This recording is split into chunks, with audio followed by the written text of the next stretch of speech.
Olá pessoal, vamos a mais uma aula. Hoje a gente vai entender como é que as equações diferenciais são classificadas e alguns impactos que essa classificação dá na maneira de resolver as equações.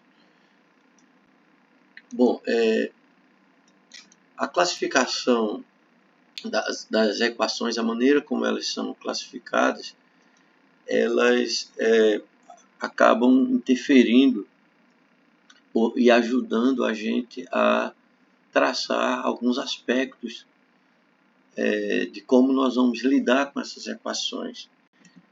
Então, por exemplo, essa classificação ela é importante para que a gente perceba propriedades nas soluções, né? Então, toda discussão das propriedades das soluções resultantes dessas equações, elas dependem da maneira como nós classificamos, tá? E outro aspecto importante dessa classificação são os métodos como a gente encontra as soluções, tá? Então, resumindo, classificar adequadamente as equações diferenciais, separar os tipos de equações, elas impactam tanto nas propriedades das soluções que a gente encontra, como também na maneira como a gente resolve, ou seja, os métodos que a gente resolve essas equações. Bom, nesse sentido, eu vou discutir com vocês agora, nós vamos discutir alguns critérios a partir dos quais nós classificamos as equações, tá? Então, é a partir desses critérios que eu vou discutir agora que a gente vai traçar uma linha de classificação e essas classificações acabam impactando, obviamente, tanto na maneira de encontrar as soluções, como também nas propriedades dessas soluções que resultam. Então, a gente vai poder classificar as equações diferenciais, por exemplo, um dos critérios que nos ajudam a classificar é em relação ao número de variáveis independentes, né? Ou seja, são as variáveis a partir das quais todas as funções envolvidas na equação elas dependem dessa variável. A gente vai ver que pode ter uma, duas variáveis, e aí a gente vai ver em que tipos de equações resultam a partir do número das variáveis. Outro critério importante é o número das funções desconhecidas envolvidas. Nos exemplos dos vídeos anteriores, nós trabalhamos, por exemplo, a população de uma determinada espécie, que eram os ratos.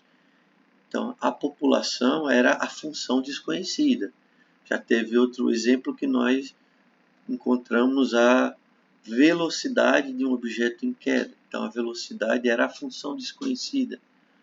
Pode ter problema onde a gente queira descobrir mais de uma função, tá? Então, isso aí também resulta numa classificação. Outro critério importante é a gente perceber quais são as derivadas envolvidas, no caso, a ordem da derivada. Se envolve só uma derivada, a primeira derivada, se envolve a segunda, a terceira ou até a enésima derivada. Então, qual é a derivada de maior ordem que vai aparecer na equação? Isso também resulta em diferentes classificações das equações. E o último critério que a gente vai discutir aqui é o fato de as equações que aparecem nos nossos modelos, né, que vão modelar um problema, no caso, se elas são equações lineares ou não lineares. Isso também resulta em diferentes tipos de equações e, consequentemente, em diferentes formas de resolução. Então, vamos especificamente tratar cada um desses critérios aqui e ver em que tipos de equações cada critério desse resulta. A começar pelo número de variáveis independentes, tá? Então, nós já vimos que numa equação diferencial, o meu objetivo é encontrar uma função, ou seja, eu tenho uma função desconhecida que eu quero encontrar que satisfaz aquela equação. Então, em relação ao número de variáveis aqui, essa classificação ela verifica se a função desconhecida ela depende de quantas variáveis independentes. Essa é a pergunta que nós fazemos aqui. Então, ela pode depender de uma única variável ou ela pode depender de várias variáveis independentes. Tá? Então, nesse sentido, eu tenho as chamadas. Eu posso classificar as equações em equações diferenciais ordinárias, né? Que são as equações que são onde as funções envolvidas nela dependem de uma única variável. Tá? Então, nesse caso, como a minha função ela depende de uma única variável, é o que eu tenho, é uma função de R para R, tá? Conforme a gente viu nos cursos de cálculo diferencial ou análise, né? Ou análise real ou cursos de cálculo diferencial. Então, nesse caso, as derivadas que vão aparecer na nossa equação, elas são derivadas simples, porque elas dependem de uma única variável. Então, na minha equação diferencial só vai ter uma variável simples. Por exemplo, os exemplos que nós trabalhamos até agora, o exemplo da população de ratos, vocês devem estar lembrados do vídeo anterior, ela obedecia a essa equação aqui. Ó. Então, você perceba que aqui a minha população, esse P aqui representa, é a minha função que eu quero encontrar, mas ela é uma função que depende unicamente de uma variável independente, que é a variável t, que é o tempo, no contexto do problema. Tá? Então, só faz sentido eu derivar o P em relação ao tempo. Então, só tem a derivada simples. E a equação era essa que aparecia. O mesmo caso ocorreu com a equação diferencial do problema que envolvia um objeto em queda. A minha função velocidade ela varia apenas em função do tempo. Então, a única derivada que aparece é a derivada de v em relação a t. Né? Só a variável simples, através dessa fórmula que nós exploramos nos vídeos anteriores. Trazendo um exemplo um pouco diferente do que nós vimos, por exemplo, é o exemplo que envolve a carga elétrica de um capacitor. Tá? Então, esta equação diferencial aqui, ó, é ela que descreve a variação dessa carga elétrica, aqui envolvendo, por exemplo, vários outros elementos, né, como a indutância L aqui. Eu não vou entrar em detalhes, que é um problema físico, né, ligado à eletricidade. Aqui esse R seria a resistência do capacitor e a capacitância. E envolve também outros elementos, outros números que dependem de T. Mas você repare que a minha função envolvida aqui, que é a função Q de T, que é a função da carga elétrica, ela depende unicamente de uma única variável. Ok?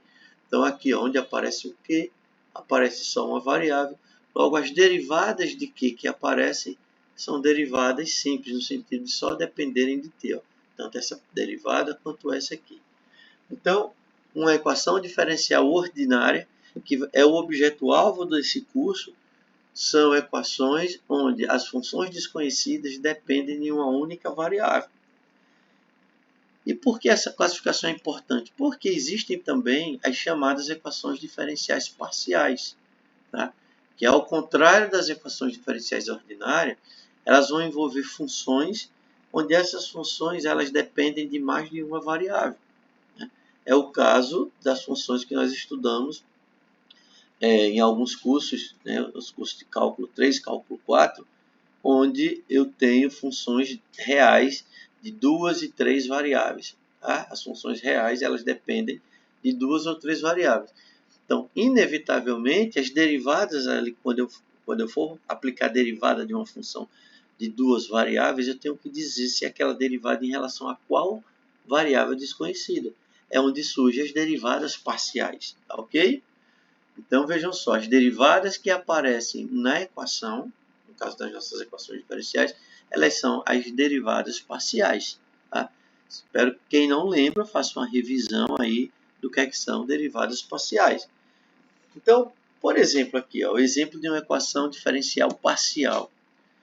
A equação do calor, descrita aqui por essa equação diferencial, ela envolve aqui a função U, E essa função U é uma função que depende de duas variáveis. Ela não depende de uma única, como os exemplos aqui anteriores. Ela depende da variável x e da variável t. Então, essa equação ela descreve como que o calor se propaga ao longo do espaço, né, e ao longo do tempo. Então, nesse caso, faz sentido, se eu tenho uma função que depende de duas variáveis, faz sentido na hora de eu derivar, eu ter a derivada parcial em relação a x e a derivada parcial em relação a y.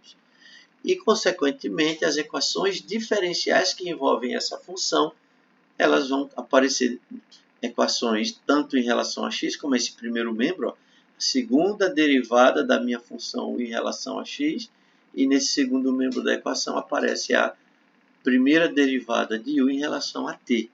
Então, isso aqui é o exemplo de uma equação diferencial parcial. Tá? Por que é importante essa classificação? Apesar de nós não trabalharmos as equações diferenciais parciais nesse curso, nós só vamos trabalhar as chamadas EDOs, ou equações diferenciais ordinárias. Algumas técnicas desenvolvidas para resolver equações diferenciais ordinárias, elas acabam sendo importantes também para a gente trabalhar equações diferenciais parciais, ou as chamadas EDPs. Um outro exemplo também de uma equação diferencial parcial é a equação da propagação da onda. Tá? Uma onda, ao se propagar ao longo do tempo e do espaço, também ela obedece a essa equação. Vocês vejam que são equações parecidas, a diferença é que a parte que envolve a variação em relação ao tempo também é uma derivada, é a segunda derivada. No caso da onda, no caso do calor, é a primeira derivada. Tá? Bom, então aqui está, para resumir, esse critério é que, dependendo do número de variáveis independentes que apareçam, nós temos ou as EDOs, que são equações diferenciais ordinárias, ou as EDPs, que são as equações diferenciais parciais. Tá? E repetindo, nesse caso, nesse curso, nós estamos interessados, o nosso escopo aqui envolve apenas as EDOs, tá ok? Bom, seguindo ainda agora um outro critério de classificação, eu posso classificar as minhas equações de acordo com o número de funções desconhecidas, tá? E outra coisa, pessoal, esses critérios são independentes. A classificação que nós vimos anterior, ela não interfere nessa e também nas próximas. Então, vamos lá. Quando eu vou modelar um problema, podem surgir, obviamente que vão surgir funções desconhecidas que vão representar o objeto-alvo do meu estudo ali, mas pode aparecer apenas uma função que eu quero encontrar, ou podem aparecer várias funções. Tá? Então, eu posso ter uma única função importante. Mais uma vez, o exemplo que nós trabalhamos na população de ratos do campo e do objeto em movimento, que apareceu a equação da velocidade, nós só precisamos de uma equação diferencial, porque só tinha uma função. Então, por exemplo, a população de ratos do campus, ó, eu só tinha, qual era a função aqui única que apareceu? Eu quero descobrir quem é a população envolvida. Então, só tem apareceu apenas uma única equação para modelar o meu problema. Na equação do objeto em queda, só tem uma função que eu quero descobrir, que é a função velocidade. Também só apareceu uma equação diferencial. Mas tem problemas que, ao modelar, podem aparecer duas funções que eu quero descobrir ali, em vez de uma única função. Eu posso ter duas ou mais funções.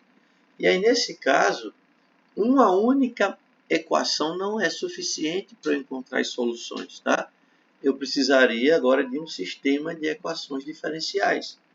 Por exemplo, um problema prático que é muito comum a gente estudar em biologia, especificamente em ecologia, é o sistema predador-presa, né, proposto aqui pelos matemáticos Lotka e Voltaire. Esse problema ele quer estudar o número de presas e o número de predadores, que é uma relação aí extraespecífica entre duas espécies, como que, à medida que os predadores vão caçando suas presas, como é que o número dos predadores aumenta, varia, ou como é que o número das presas varia. Então, esse sistema eu não consigo estudar uma variável sozinha sem estudar a outra. Eu preciso ter uma função para descrever o número de presas, uma função para descrever o número de predadores, e uma equação só não é suficiente.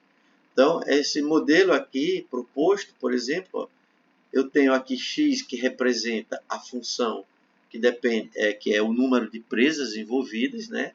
E y é uma outra função que depende do número de predadores, e eles ambas dependem de uma variável independente que é o t, que é o tempo. Então, essa primeira equação mostra como varia o número das presas, né, dentro desse sistema envolvendo presas e predadores. Tá? Já eu preciso também de uma segunda equação para mostrar como varia o número de presas. Então, vocês percebem que, ao contrário das EDOs, na EDO eu tenho posso ter lá uma única função que depende de duas variáveis ou três variáveis. Nesse caso, eu tenho duas funções, e nesse exemplo específico, essas duas funções dependem de uma única variável. Óbvio que elas poderiam depender de mais variáveis, mas essa classificação não está olhando para o número de variáveis, mas para o número de funções. Tá? Então, aqui estão as duas equações, eu não vou entrar em detalhes aqui, mas aqui o que a gente precisa entender dentro desse exemplo é o número de presas variando nessa primeira equação, que essa função é representada pelo x, pela função x, que depende de t, e aqui o número de predadores, que depende também, que é uma variável que depende da mesma variável t. E vocês vejam como ambas as equações envolvem as duas funções. Se vocês lembrarem bem, isso tem relação com qualquer sistema que a gente aprende, sistemas reais, sistemas de equações lineares, que a gente aprende desde o ensino fundamental. Quando eu tenho duas variáveis desconhecidas, eu preciso ter uma relação entre o número de equações e o número de variáveis. Tá? Mesma coisa também existe aqui nas equações diferenciais. Tá? Quanto mais funções eu tenho para encontrar, eu vou precisar de mais equações também. Então, aqui também envolve toda a questão se o sistema tem solução, se não tem. Obviamente, a gente não vai entrar agora nesses detalhes. Eu estou apenas mostrando para vocês uma realidade do mundo das equações diferenciais, que também essa preocupação existe, tá ok? Um outro critério de classificação aqui é em relação à derivada de maior ordem, tá? Então, o que é a ordem de uma equação diferencial? A gente já discutiu um pouco isso no primeiro vídeo, né? A ordem nada mais é do que a ordem da derivada, da maior derivada que ocorre, ou seja, a derivada de maior ordem que aparece na equação. Então, por exemplo, eu tenho, se uma equação só aparece a primeira derivada, aquela equação é uma equação diferencial de ordem 1. Né? Aqui vamos ver agora, por exemplo, exemplo de equações de ordem 1. Tá? Mais uma vez, os exemplos que nós estudamos, a população de ratos. Só aparece a primeira derivada da função p, que é a população em relação ao tempo. O exemplo também do objeto em queda, quando eu quis estudar a função velocidade, na equação diferencial só aparecia a primeira derivada. É um exemplo de uma equação de ordem 1. Nós já vimos aqui nessa aula um exemplo de equações de ordem 2. Pela definição dada, as funções que aparecem na equação, elas apresentam derivadas até a ordem 2, que foi o caso da equação do calor. Vocês vejam que aqui, apesar de ser uma equação parcial, não, mas aqui essa classificação não importa se é ordinária ou parcial. O importante é que apareceu a segunda derivada da minha função u em relação à variável x. Isso aqui trata-se de uma equação de ordem 2. Tá? Esse membro aqui, a derivada parcial em relação a u é de ordem 1, mas como a maior ordem que apareceu foi a ordem 2, essa equação é de ordem 2, que foi a equação do calor. A equação da onda também, ó. Você veja que apareceu ordem 2 em relação a x, ordem 2 em relação a t. Né? Então, essa equação, elas são equações diferenciais parciais de ordem 2. Já essas duas de cima são equações diferenciais ordinárias, porque só tem uma variável, mas elas são de ordem 1. Veja que a classificação da ordem não tem relação com a classificação em relação ao número de variáveis independentes, mas eu estou classificando para vocês irem vendo, tá? E óbvio que também aparece apenas uma equação em cada problema, não se trata de um sistema, né? De acordo com essa classificação, ok? Bom, então aqui está um exemplo de ordem 1, aqui está um exemplo de ordem 2, uma equação de ordem 3 apareceria até a terceira função e assim por diante. Mas eu queria focar aqui, mais especificamente, numa equação diferencial de ordem n, tá? Esse n aqui pode ser qualquer número. E, especificamente, para ficar dentro do nosso foco do curso, eu vou dar um destaque nesse momento para, especificamente, equações ordinárias, ou seja, equações que dependam de uma única variável, tá? Então, o que eu vou colocar aqui agora, elas são focadas apenas para funções ordinárias, equações diferenciais ordinárias e não parciais. Lembrando que o que nós definirmos para equações diferenciais ordinárias acabam também servindo em algum aspecto, em algum contexto, em algum momento, para também equações diferenciais parciais, que não são o escopo desse curso. Então, toda equação diferencial ordinária, então por ser ordinária ele depende de uma única variável, e sendo de ordem n significa que vai aparecer até a derivada, a maior derivada que aparece é de ordem n. A gente pode reescrever toda a equação diferencial ordinária de ordem n através dessa expressão aqui. Vamos tentar entender. Antes de eu adentrar aqui, vamos olhar, por exemplo, para essa equação da população de ratos aqui em cima. Vocês percebam que ela é uma equação diferencial ordinária, porque só tem uma variável independente t.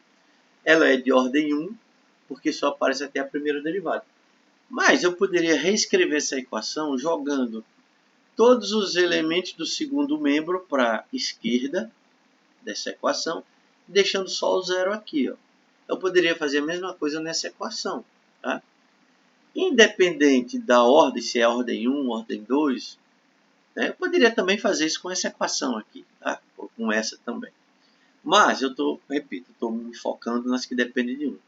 Quando eu jogo todos os membros para o lado esquerdo da equação, restando apenas o zero à direita, eu tenho no meu lado esquerdo uma expressão ou uma relação que envolve a minha variável independente t, por exemplo, se eu jogar o r, p, minus k para o lado direito. Eu tenho aqui uma expressão ou uma relação que depende da minha variável t, vai depender da minha função que eu vou estudar aqui, nesse caso seria o p, nesse caso seria o v, tá? E também as derivadas que aparecem, que nesse caso aqui da população de ratos e do objeto em que era só a primeira derivada. Mas se ela é de ordem 2, também vão aparecer segundas derivadas, terceiras derivadas até a enésima derivada. Então eu posso resumir de uma forma geral dizendo que o que aparece aqui é uma função ou uma relação que envolve a variável independente t, a função que eu estou estudando, que eu quero encontrar, e as derivadas da minha função que eu quero estudar, até a enésima derivada. Tá? Então, eu repito, pessoal, isso aqui é apenas uma expressão que significa que eu estou jogando todos os elementos da minha equação diferencial ordinária de ordem n para o lado esquerdo. E, resumidamente, eu estou dizendo que o que vai resultar aqui é uma relação que eu estou chamando de f, que envolve a variável independente, a função e todas as derivadas da função. Tá? Então, como está descrevendo aqui, isso aqui é uma relação entre a variável independente t e os valores da função u e de suas n primeiras derivadas. Isso aqui é conveniente porque esse modelo ou essa expressão aqui, ela acaba sendo importante para a gente generalizar alguns resultados na hora de classificar ou até resolver as equações ordinárias de ordem n. Tá ok? Por exemplo, um exemplo disso aqui, eu já mostrei esses dois, mas, por exemplo, aqui, eu tenho aqui uma equação diferencial, tá? Eu tenho onde aparece uma função y, é uma função de uma variável, ela depende de uma variável t, obviamente que não está explícito aqui, mas ela é uma função de uma variável t. Aparece a primeira derivada dela, aparece a segunda derivada e aparece a terceira derivada, tá? Isso daqui, esse é elevado a t, esse t aqui está escrito, tá? É elevado a t, igual a t a quarta. Então, aqui é uma equação diferencial ordinária, porque o y só depende de uma variável, mas ela é uma variável de ordem 3, porque a derivada, a maior derivada que aparece é a terceira derivada. Eu poderia simplesmente jogar esse t a quarta para a esquerda, tá? E tudo que fica na direita eu chamo de f. Ó, essa mesma equação, se eu quiser escrever nessa fórmula, ela equivale a f igual a zero, onde o f é igual, ó, jogando esse t a quarta para cá, fica menos t a quarta, eu chamo todo mundo de f. E aí, como vai aparecer o zero, fica f igual a zero, tá? Então, é uma maneira de eu reescrever essa equação nesta forma aqui, tá? Em geral, só para a gente, quando eu tenho uma equação diferencial ordinária de grau n, eu chamo essa minha função de y, tá, ok? Então a gente vai simplesmente resumir essa escrita como f depende de t, que é a variável da qual o y depende, aí depende do y y duas linhas, até o yn. Aqui no caso, nesse exemplo, seria até o y3, terceira derivada. Y e suas derivadas são todas funções de t, tá ok? Então, resumindo, o que é que eu estou tentando mostrar para vocês? Eu vou fazer uma análise das equações diferenciais ordinárias de grau n e estou procurando uma expressão mais resumida de expressar qualquer equação diferencial de ordem n, ordinária de ordem n. Tá? E esse f, como é que a gente encontra ele? Usando esse procedimento aqui, jogando todo mundo para a esquerda, o que fica do lado esquerdo eu digo que é o f, tá, ok? E ainda continuando essa análise aqui, ó, de equações diferenciais ordinárias de ordem n, onde a gente acabou de ver que toda equação ordinária de ordem n ela pode ter essa cara aqui, ela pode ser representada por essa expressão. Eu queria comentar com vocês que essa notação que eu estou chamando forma 1, ó, ela às vezes ela pode gerar ambiguidade. É que o seguinte, eu posso ter aqui dentro diversas equações diferenciais escondidas, tá? Eu vou mostrar um exemplo claro para mostrar para vocês isso que eu estou dizendo. Apesar dessa forma de escrever de uma forma genérica uma equação diferencial ordinária de ordem n ser bastante conveniente, às vezes ela esconde várias funções aqui dentro e não está claro para nós quantas funções tem, tá? Pode ter mais de uma função escondida aqui dentro. Então, por exemplo, vou pegar um exemplo bem objetivo. Eu tenho aqui uma equação diferencial que está nessa forma aqui, na forma 1. Ó. Eu tenho do lado esquerdo uma relação entre a minha função e todas as suas derivadas. Obviamente que essa função aqui é de ordem 1, porque a maior derivada que aparece é a derivada de grau 1, de ordem 1, e ela se apresenta nessa forma. Aparentemente, se eu disser, eu quero encontrar uma solução para essa equação diferencial, eu estou querendo encontrar a função y, tá? Muitas vezes a gente pode achar que só tem uma função aqui envolvida, mas aqui, nesse exemplo especificamente, vocês percebam que a variável y aqui, ó, a maneira, no caso, a variável, a função y e suas derivadas, elas estão no formato de uma equação do segundo grau. Então, deixa só eu mudar aqui o ponteiro. Por exemplo, se eu posso tentar aqui, tentar encontrar o valor de y. Por exemplo, eu posso reescrever essa equação como uma equação do segundo grau. Tá? Ó, aqui é como se fosse, lembra, usando a fórmula de Bhaskara ou qualquer método, né? Lembra que quando eu vou encontrar uma equação do segundo grau, só para vocês se localizarem aqui, ó, ela tem essa fórmula aqui. Então, eu acho um discriminante, né? Aqui, ó, usando o discriminante, eu estou sendo bem detalhista aqui, porque a gente envolve aqui E aí depois eu vou achar o valor da minha variável x aqui, ó, né? Eu estou replicando a forma que eu sei que todos vocês sabem, mas só para eu visualizá-la e trazê-la para essa solução. Então, por exemplo, se eu quiser aqui encontrar a minha função, eu poderia simplesmente imaginar que a variável que eu quero encontrar aqui, ó, que está ao quadrado, aqui, ó, seria a variável y', aqui, ó, tá? Ó, posso chamar isso aqui, olhar isso, chamar isso de x, por exemplo. Ó. Então, aqui eu teria x ao quadrado, né? Ó, eu posso chamar o x de y', só para todo mundo conseguir enxergar, pelo menos partir direto para...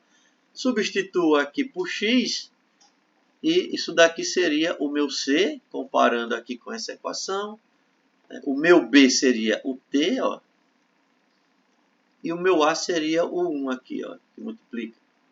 E quando eu jogo nessa fórmula, vou deixar isso como exercício para vocês resolverem. Ó. O a seria esse 1. Eu vou encontrar aqui, ó, esta equação corresponde a duas outras equações. Eu vou encontrar o meu y' nessa equação. Jogando nessa forma, eu tenho duas soluções, mais ou menos. Eu vou encontrar ou sendo essa expressão, ou sendo essa expressão aqui, ó, tá? Só apagar aqui. Ou sendo essa outra expressão aqui, ó, tá? Só para vocês enxergarem melhor. Então, na verdade, pessoal, o que é que eu estou querendo dizer para vocês? Que eu acho, me parece, que aqui só tem uma equação diferencial. Eu acho que eu me expressei falando em termos de soluções, mas eu não estou querendo resolver a equação diferencial ainda. Isso aqui me parece que só tem uma equação diferencial. Obviamente, eu quero encontrar a solução dessa equação. Mas antes de encontrar a solução, eu estou tentando deixar claro para vocês que aqui não tem apenas uma equação. Eu tenho duas equações aqui, ó, envolvidas. Tá? Quando eu chamei y' de x e escrevi isso na forma de uma equação de segundo grau, eu vou resolvendo pelo discriminante e eu descubro que esta equação escrita dessa maneira na forma 1, ela esconde para mim que não tem apenas uma equação. Eu não estou tratando de soluções da equação. Que fique claro para você. Aqui, na verdade, está implícito aqui duas equações. E, obviamente, cada equação dessa, sim, aí é que eu iria partir para a solução. Eu não ainda estou querendo resolver para vocês. Eu não estou discutindo isso. Tá?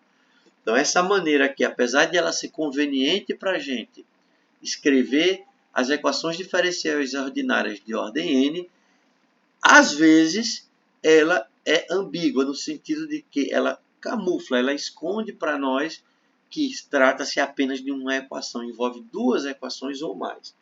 E esse exemplo aqui deixou claro isso para vocês. Então, há uma variação de eu representar as equações diferenciais, que é eu tentar justamente aplicar esse processo. Quando possível, tá? Ó, cada equação acima, desse exemplo, ela assume a seguinte forma. No caso desse exemplo, eu isolei a equação de maior ordem, que no caso era a derivada de maior ordem, que foi o y', isolei ela do lado esquerdo e joguei todo mundo para o lado direito. Quando for possível a gente, partindo dessa fórmula 1 geral, como é esse exemplo, a gente isolar a derivada de maior ordem e colocar todos os outros elementos para o lado esquerdo, a gente vai ter uma expressão desse tipo aqui. Ó.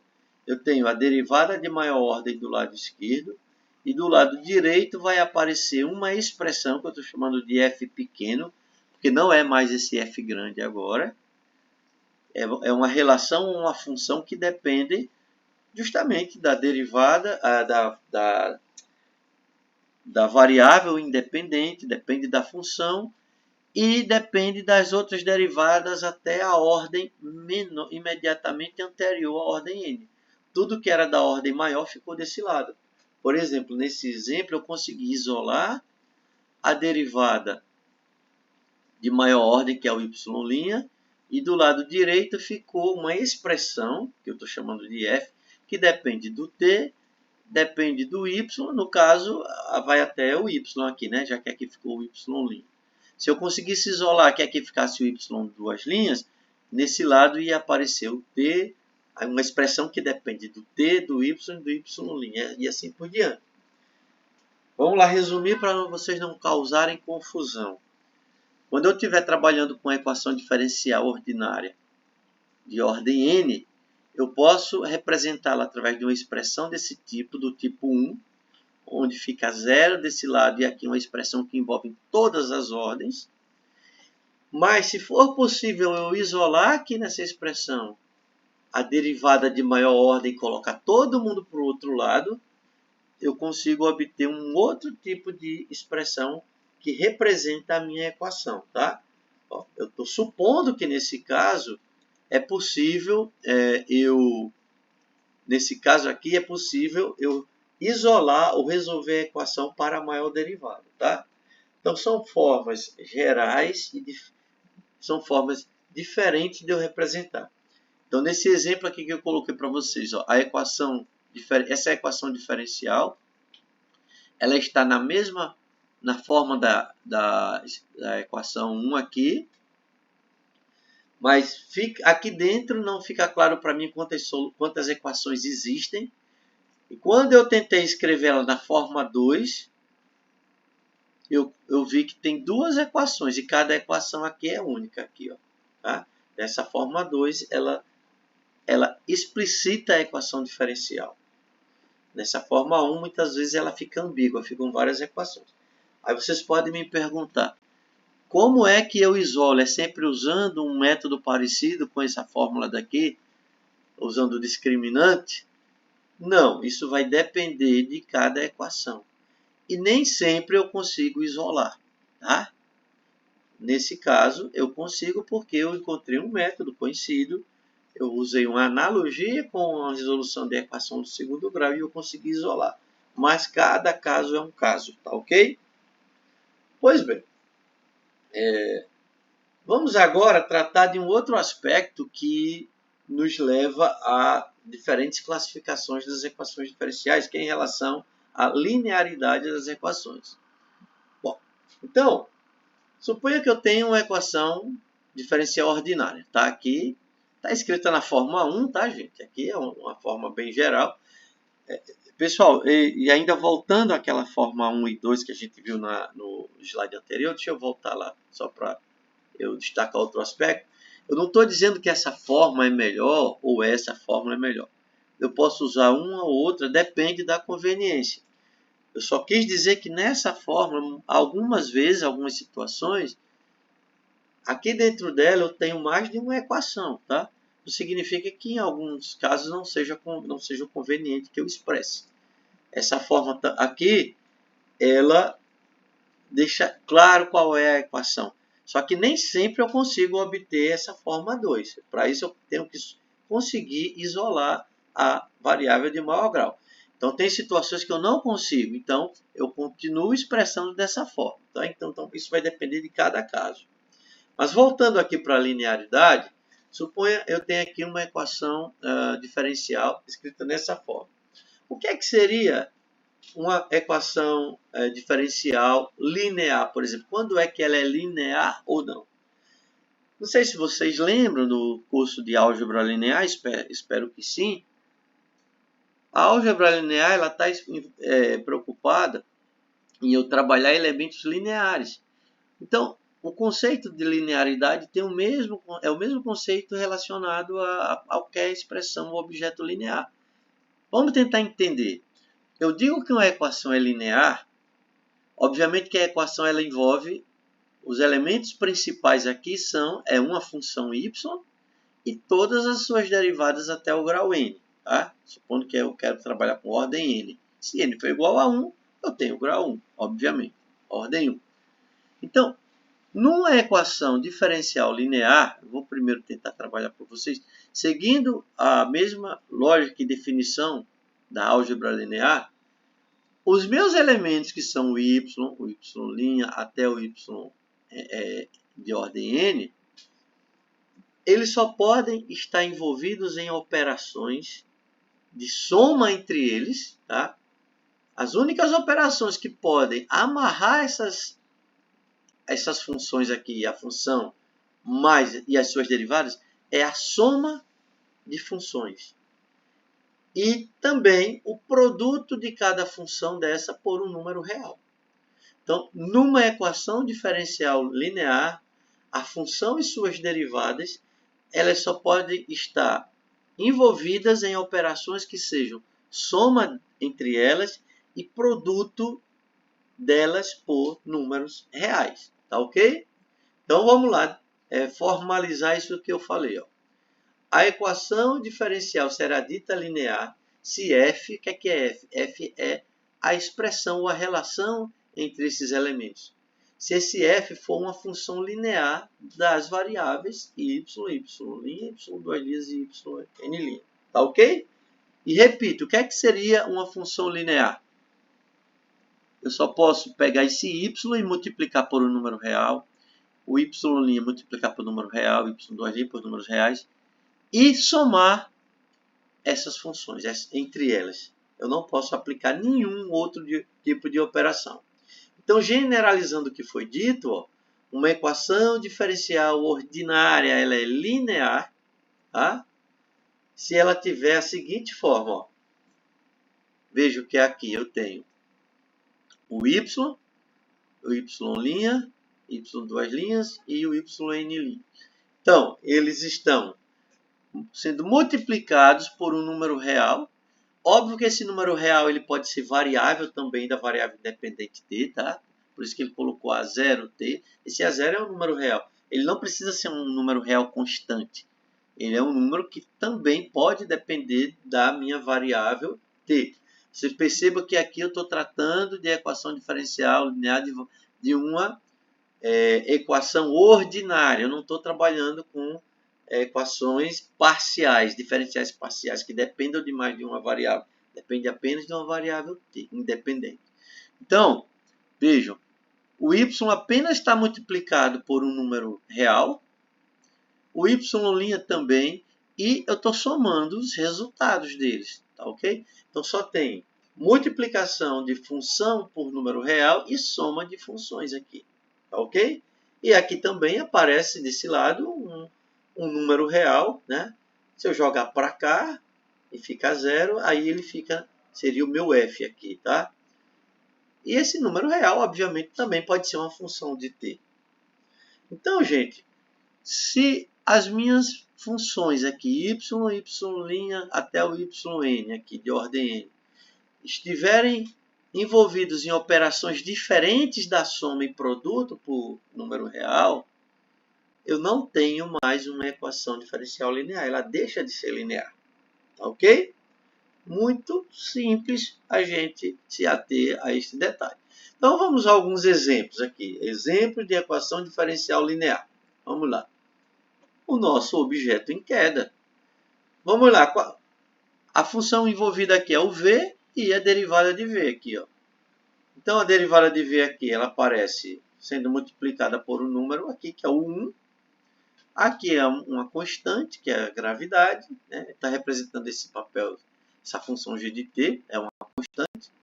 E aqui, nesse caso, a minha variável v de t, ela aparece multiplicada por um número real, que também é uma constante.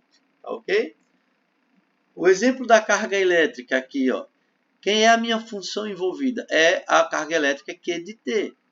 Então, vocês percebem que essa notação, quando eu uso essa notação, ela é um pouco mais pesada, mas isso daqui seria o Q seria o equivalente ao meu y, e o D2 de T2 equivale ao y duas linhas. Essa notação aqui, óbvio que ela é um pouco mais pesada do que simplesmente usando y e y duas linhas, e às vezes a gente pode ser induzido a achar que eu estou aplicando algo além da linearidade aqui da minha função. Mas simplesmente isso daqui seria o y duas linhas multiplicado por um número real L. Aqui seria o y' multiplicado por um número real R. E aqui é a minha própria função, o y, né, que seria o Q, multiplicado por um número real 1 sobre C.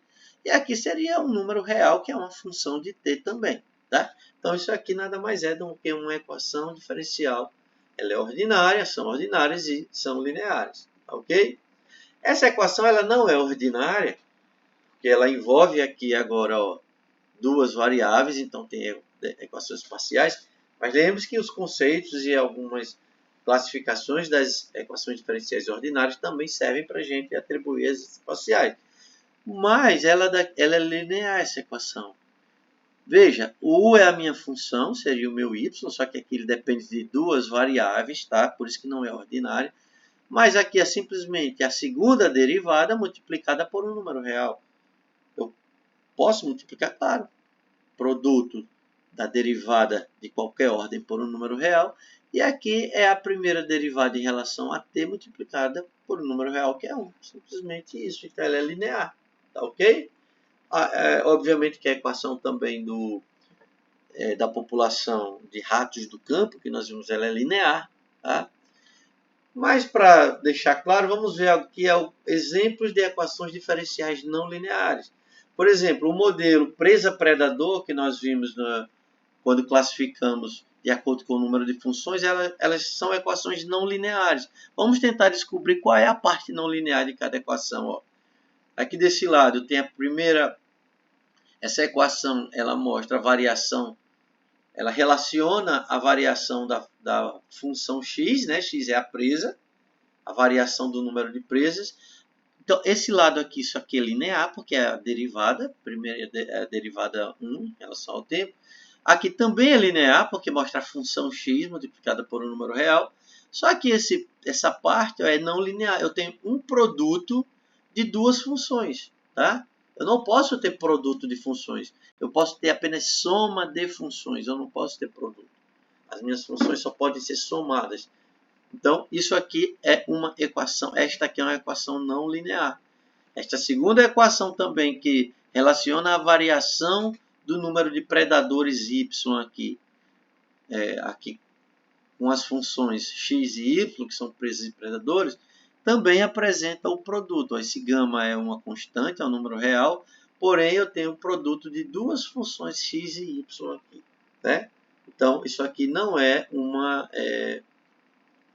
equação linear. Um outro exemplo aqui, eu tenho a função que mostra a variação do ângulo que o pêndulo faz ao oscilar. Né? Vamos pegar aqui um desenho para mostrar aqui. Ó. Imagina eu tenho um pêndulo preso aqui no teto, e esse pêndulo aqui ele está oscilando, e aqui, obviamente, à medida que o pêndulo oscila, esse ângulo θ varia. Ó, o ângulo ele fica variando, e o pêndulo fica oscilando e o ângulo variando. Então, essa equação ela estuda a variação desse pêndulo aqui. Ó. Esse pêndulo aqui está preso num cordão de comprimento L. Então, essa equação aqui ela relaciona a variação do ângulo com o pêndulo. Então, vamos lá. Então, a minha variável aqui de estudo é o ângulo que está variando, é a variável θ. Ela depende do t, a variável independente é o tempo, a variação de θ com o tempo. Então, esse lado, esse termo aqui, né, essa parcela, ela mostra a segunda derivada de θ em relação ao tempo, ela é linear, beleza? Se g sobre L aqui é uma constante, que é a gravidade sobre o comprimento do cordão que prende o pêndulo. Agora, olha só o que é que está acontecendo com a nossa função θ, que seria o nosso y aqui. Ela está dentro de uma operação aqui que é uma função trigonométrica, não é uma soma. Então, gente, numa equação diferencial linear, a minha função, que é o θ aqui, que representa o y, ela não pode estar envolvida em nenhuma operação que seja função transcendental, como função logarítmica, função exponencial, função trigonométrica, né? Ou não pode estar dentro de raiz, não pode estar dentro em potenciação. A única função, operação válida com θ seria, como eu falei, soma de função. Eu poderia somar o θ com o θ', com o θ duas linhas, e nessa soma eles também podem ser multiplicados por números reais, mesmo que não sejam constantes. Tá ok? Então, isso aqui é outro exemplo de uma função diferencial não linear. E aí, dentro dessa discussão, pessoal, as equações diferenciais lineares, elas são de extrema importância porque elas apresentam estratégias de resolução que são muito melhores de a gente resolver.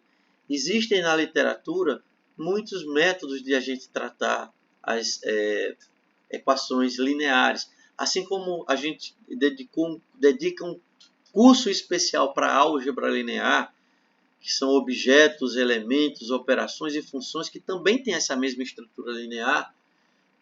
Além delas terem métodos matemáticos especiais para resolver, né, elas também apresentam pode representar, modelar uma infinidade de fenômenos do mundo real que se comportam de maneira linear, e sem contar também que hoje os recursos computacionais, né, eles são super convenientes para a gente buscar soluções lineares para sistemas, para equações diferenciais. Então é muito importante a gente dedicar uma série de estudos e métodos de resolução que envolvam equações diferenciais lineares. É tanto que muitas equações que não são lineares, mas que apresentam aplicabilidades, né, ou modelam aplicações do mundo real, a gente procurar situações onde eu possa aproximar essas equações não lineares por equações lineares. Por exemplo, essa equação do pêndulo ela tem aplicações importantes. Então, ela pode ser aproximada por um modelo linear, por exemplo, que a gente chama de linearização, né? Por exemplo, quando esse ângulo aqui é próximo a zero, aqui, ó, né? Então eu posso aproximar o seno de um ângulo, o seno de θ, pelo próprio θ, já que próximo a zero, o seno de um ângulo qualquer é próximo àquele ângulo. Então, por exemplo, eu posso substituir essa equação por esse modelo que é linear. Então, vocês percebem que eu apenas substitui seno de θ por θ. Obviamente que quando eu faço essa aproximação, eu estou aproximando um modelo que é mais próximo à realidade ou igual à realidade por um modelo aproximado, e eu posso ter erros aqui. Então, eu tenho que, sempre que eu aplico um processo de linearização, eu tenho que ter algumas considerações que diminuam os erros de eu fazer uma substituição dessa. Então, por exemplo, se o θ for muito grande, as soluções dessas duas equações também vão ser grandes, e pode ser que esse modelo não sirva. Mas se eu estou trabalhando com ângulos pequenos, em alguma situação, alguma aplicação que aquele ângulo seja pequeno, as soluções apresentadas nessa equação elas podem ser satisfatórias para descrever também, para resolver essa equação. Tá ok? Então, eu apresentei para vocês algumas situações de equações lineares. E agora, vistas essas classificações aí, a gente vai trabalhar algumas considerações agora sobre soluções de equações diferenciais. Repito, essas 4 classificações, elas nos ajudam a enxergar cada equação diferencial dentro de um contexto, dentro de um grupo, e me ajudam a enxergar propriedades especiais a partir das quais eu posso usar o método tal ou o método tal para resolver. Tá entendendo? Então é importantíssimo a gente conseguir classificar cada equação dentro de um desses grupos. E essa classificação visa o quê? Visa a gente encontrar soluções. Mas ainda sobre as soluções, eu queria destacar alguns aspectos importantes aqui, algumas considerações que nos ajudam.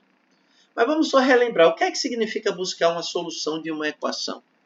Uma vez que eu classifique aquela equação dentro de algum daqueles grupos, né? Então, por exemplo, dada uma equação diferencial de ordem n, veja que eu estou escrevendo ela na forma 2, ou seja, eu consigo isolar essa equação de maneira que todas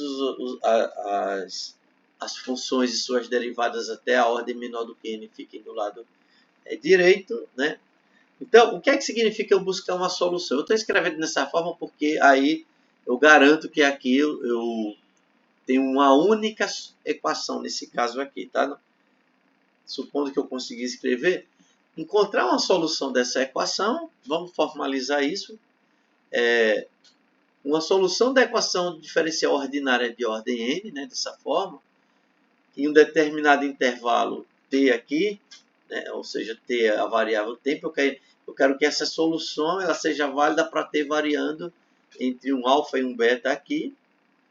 Então, encontrar uma solução significa eu encontrar uma função que eu estou chamando de φ, que no caso seria uma função o y, né? Eu estou chamando de φ no momento que eu encontrei a solução, mas aqui seria encontrar o y, tal que todas as derivadas da minha função, elas existem e elas satisfazem a esta equação. Ou seja, quando eu substituo o φ aqui no meu y, eu mantenho essa equação verdadeira. Não é isso? Só estou formalizando algo que vocês já sabiam. Pois bem, pessoal, é importante a gente observar e vamos agora discutir alguns aspectos aqui, resumindo um pouco tudo que nós vimos até o momento.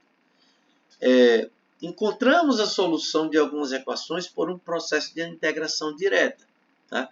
Ou seja, na prática, a exemplo do que nós fizemos para o exemplo da população de ratos do campo e de um objeto em queda, a gente, em geral, a solução de uma equação ela envolve um processo de integração, tá? Como a gente fez. E, obviamente, resolver essa integração ela vai depender muito de cada método. Nem sempre a gente consegue encontrar essa integração fácil. Então, por exemplo, quando a gente foi resolver essa equação no vídeo anterior, a gente viu isso na aula anterior, a gente aplicou um processo de integração e a gente encontrou um conjunto de soluções que encontramos aqui as nossas funções, né, onde esse C é uma constante que nos leva a uma infinidade de soluções essa infinidade de soluções foi decorrente da integração. Tá? Agora, na prática, pessoal, muitas vezes não é fácil encontrar as soluções das equações diferenciais. A gente conseguiu aplicar a integração nesse exemplo porque eles têm uma forma que a gente aprendeu um método, que é aplicando a diferenciação, usando o método da cadeia, a diferenciação logarítmica, e a gente chegou a essa solução. Tá? Mas nem todas as soluções vão nos permitir. Então, não é fácil.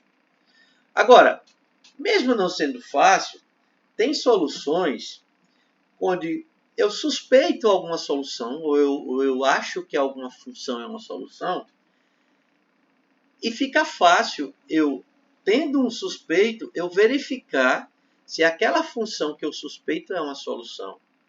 Basta eu substituir a função na equação. Tá? Então, tem soluções, tem situações onde eu não sei encontrar a solução, mas é fácil eu testar se a solução existe. Tá? Por exemplo, é fácil eu mostrar que a função g de x, g de t igual a cosseno de t, é a solução dessa equação diferencial. Eu tenho uma equação, eu não estou nem me apegando à forma, ou se é fácil ou se é difícil eu encontrar uma solução para essa equação. Mas eu suspeito que essa função g de t igual a cosseno de t é uma solução. Então, mas aí é fácil eu testar se é solução ou não. Mesmo que eu não saiba encontrar, mas é fácil eu testar. De fato, como g de t é cosseno de t, então a minha equação ela envolve a função que eu quero testar, a minha solução, que é o cosseno, envolve a segunda derivada. Eu simplesmente aqui, eu vou tentar encontrar a segunda derivada, já que ela aparece, então g de t aqui seria o seno, g2' vai ser menos cosseno. Então, eu pego a primeira derivada, somo com a segunda derivada e testo se ela realmente dá zero. E, de fato, o cosseno mais menos o cosseno dá zero. Então, esse aspecto aqui, ele está abordando esse fato, tá ok? Então, a gente viu que nem sempre é fácil encontrar a solução. Porém, testar quando eu conheço uma solução suspeita ou tenho uma solução, fazer esse teste normalmente é fácil, independente da equação diferencial. Bom, e aí para finalizar, tem algumas questões, alguns aspectos importantes sobre a solução. Um aspecto é discutir a existência, se existe, se tem solução ou não. Outro aspecto importante ao resolver uma equação diferencial é se aquela solução ela é única ou não. E outro aspecto é o modo como eu determino, quais são os métodos, que caminhos eu devo seguir. Tá? Então vamos resumidamente discutir cada um desses aspectos aqui. Ó. Sobre a existência, eu posso dizer que uma equação diferencial dessa forma daqui, eu posso sempre me questionar, será que ela tem solução? Será que ela sempre tem? Então a resposta é que não, pessoal. Nem toda equação diferencial ele vai ter solução. Tá? Por isso que a gente precisa, isso é um questionamento, isso é um aspecto importante, para que a gente gaste a energia necessária para encontrar aquela solução. Então, se eu tenho como saber antecipadamente que aquela equação diferencial ela não tem solução, por que eu vou perder tempo, vou me desgastar buscando a solução? Tá? Ou tentando descobrir métodos de encontrar se eu já sei que ela não tem. Tá? E aí, outra pergunta é, bom, eu sei que alguns têm e outros não têm. Agora, e como é que eu posso saber, então, se determinada equação tem solução? Isso requer um estudo. Tá? Então, o problema de existência de soluções, eu preciso entender, existem alguns teoremas que afirmam sobre que condições eu posso, olhando para uma solução, eu posso garantir se ela tem ou não tem solução. E vocês percebam que eu não estou preocupado em resolver, né, a equação. O problema da existência não está me perguntando como eu encontro. Esse como seria aqui, ó, nessa outra questão da determinação, aqui embaixo, onde está apontando o cursor. A existência da solução é um estudo que é feito e eu tenho que estudar alguns teoremas, algumas situações sob as quais me garanta que aquela equação tem solução ou não. Havendo solução, aí sim eu vou gastar energia para estudar outros aspectos das soluções. Tá? Então, estudar a existência de solução, ela acaba tendo muitos impactos nas aplicações práticas. Por exemplo, como eu falei, se eu sei que para modelar um problema, eu descubro que a equação tal modela. Mas se eu descubro que aquela solução não tem solução, aquela equação não tem solução, então por que eu vou insistir naquela modelagem? Né? Então, assim, esses questionamentos práticos acabam sendo bastante relevantes na hora de eu abordar esses problemas. Então, vocês percebam que o que eu estou discutindo aqui nesse momento são algumas questões importantes que, na matemática, devem ser consideradas antes de eu me aprofundar no estudo sobre a existência, sobre a unicidade, sobre os métodos de resolução de equações. Bom, uma vez que está discutida a existência ou não de solução, outra questão é trabalhar a unicidade. Admitindo que uma equação diferencial tem pelo menos uma solução, ou seja, isso aqui se refere à existência, eu ainda posso investigar quantas soluções ela tem. Tá? E, bom, outra pergunta é, que condições adicionais devem ser especificadas para se obter uma solução única? Será que a solução é única? Será que não é? De uma forma geral, as equações diferenciais, conforme nós vimos nos exemplos anteriores, elas contêm uma ou mais constantes arbitrárias decorrentes da integração. Então, de uma forma geral, pessoal, essas constantes que decorrem dos processos de integração são constantes que variam em R, são infinitas. Então, cada valor da constante indica uma solução diferente. Então, é muito comum que as soluções não sejam únicas, tá? Mas aí a gente pode sempre questionar. Pode ser que tenha alguma condição especial que faça com que a solução seja única, tá? Bom, então, como no problema de existência de soluções, a gente também perguntar a unicidade, ela também tem várias aplicações práticas e teóricas também, tá? Eu descobri se a solução é única ou não. E por fim, uma outra questão relevante é uma vez que eu sei que a solução existe, uma vez que eu já discuti as condições para ela ser única ou não, eu descobrir métodos que me permitam encontrar as soluções. Tá? Dada uma equação diferencial, no caso aqui ordinária, será que a gente pode determinar de fato uma solução? E como é que eu determino? Então, vocês vejam que agora eu não estou mais discutindo se ela tem ou não solução, se é única ou não. Eu estou preocupado agora. Eu sei que tem, eu sei que ela é única, eu sei que tem muitas. Como é que eu vou buscar essas soluções agora? Eu estou me referindo aos métodos de resolução. Tá? Se soubermos encontrar uma solução da equação dada, obviamente que automaticamente eu já respondo a essa primeira questão, que é a questão da existência, né?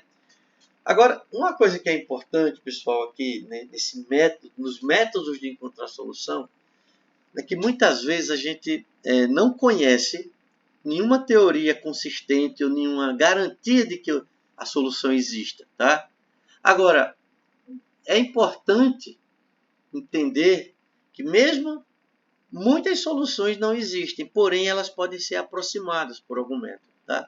Existe na literatura, e hoje em dia com o advento do computador, né? Hoje em dia não, já há muito tempo, mas com o aperfeiçoamento das técnicas numéricas, a gente sempre pode questionar e buscar métodos numéricos que aproximem soluções de equações que não existem. Tá? Então, mesmo sem existir a solução, a gente pode aproximar em uma determinada condição específica soluções através dos métodos numéricos. Existem cursos de análise numérica aí que procuram sempre descobrir métodos numéricos, métodos de aproximação de função. Por exemplo, a gente discutiu funções lineares podem ser aproximadas de funções não lineares. Existe uma série de aspectos que a gente pode usar para representar ou aproximar soluções. Tá? E mesmo que algumas soluções existam, ela pode não ser possível expressar essas soluções em termos das funções elementares usuais. Por exemplo, às vezes eu descubro que aquela solução existe, né? As condições de existência e unicidade, muitas vezes, elas obedecem às condições, aos teoremas e às condições que me garantem a existência. Porém, mesmo assim, eu não consigo expressá-la analiticamente por métodos ou por funções como funções polinomiais, trigonométricas, exponenciais, logarítmicas, hiperbólicas ou funções transcendentais. E mesmo quando soluções existem, às vezes eu não consigo expressá-la e mais uma vez a gente pode recorrer a métodos numéricos, tá ok? Então, na grande maioria das situações, pessoal, a gente vai recair, né, na grande maioria das situações, a gente vai recair nesses casos aqui para encontrar soluções numéricas. Ó. Infelizmente, esse é o caso da maioria das equações diferenciais, tá ok? Pois bem, então aqui a gente finaliza o vídeo com essa discussão que meio que nos prepara para nos dar uma visão de quão limitados vão ser alguns métodos, de que aspectos nós vamos abordar. Quando a gente for buscar a solução para um tipo de equação, ele pode não servir para outro tipo de equação. Tá? Então, essa é a ideia geral desse vídeo, foi concluir com essas questões relevantes.